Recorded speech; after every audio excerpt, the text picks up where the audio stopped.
CropTalk on Market Journal is supported by Nebraska's soybean farmers and their checkoff. Alrighty, thank you very much for that long-term outlook, Eric. Finally today, you might start to notice some signs of disease or possibly herbicide damage in your fields. If you're not quite sure what you're looking at, the team at the UNL Plant and Pest Diagnostic Clinic is ready to help you get to the bottom of it. We went behind the scenes to see what producers are submitting right now and to get a few tips on how to send in your own samples. Again, you cannot see bacterial streaming with the naked eye. So the Plant and Pest Diagnostic Clinic is available to all producers of plants, not only in the state of Nebraska, but also across the entire United States and the region. We accept all sorts of plant samples: corn, soybeans, field peas, trees, turf, random mushrooms, flowers, you name it. As long as it's not a mammal, normally those things come to us. We also do an insect ID, weed and plant ID as well.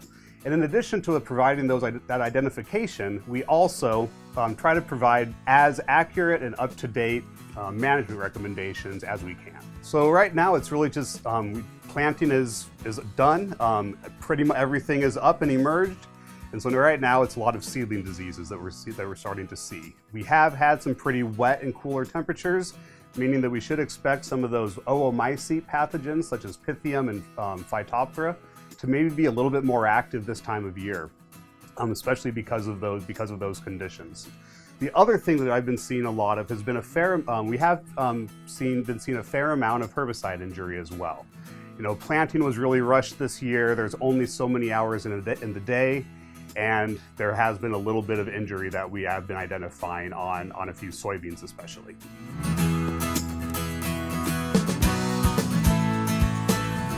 Right now, our standard fee is $20 per sample, and for most producers, that is all that ends up being charged. If there is additional testing that needs to be done, maybe some virus testing, or it's something that we really don't see very often, then there may be additional fees associated with that. But for the most part, that $20 fee tends to cover it all. And really, how can producers utilize us? By sending us samples. You know, there are a lot of things that look similar in the field, and we all have a computer in our pocket and we can Google anything and find pictures that look similar to what we're seeing in the field. But until you really get something underneath the microscope, it can be really difficult to tell, is this bacterial? Is this fungal? If it is fungal, which fungus is it? Because again, not knowing what pathogen you're actually attacking or trying to control, you're going to have a really hard time selecting the right chemistries to control that. Our turnaround time, it's very dependent on the time of year.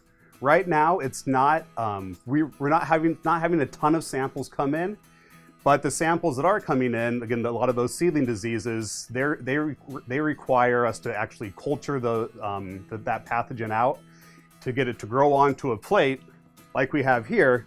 And sometimes that can take upwards of 5 to 6 days. And so most samples we have turned around within 4 to 5 business days, but on occasion it will take longer than that. So one of the best things is to make sure that you have a Ziploc bag or some sort of plastic sealable bag.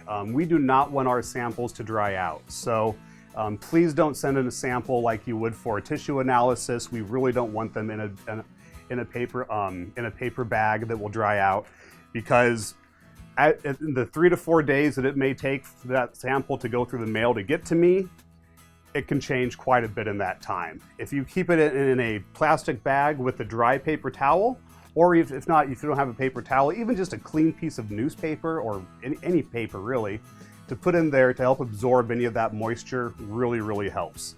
Other thing that is really bad to do, you collect this sample, you throw it in your truck, and then you forget about it in the cab for a couple of days. And not only will whatever fungus is causing the problem be growing, but every other fungus that's on this plant is going to start growing as well. And it's going to be a moldy mess. And by the time I get it, I might have to ask you to submit another sample.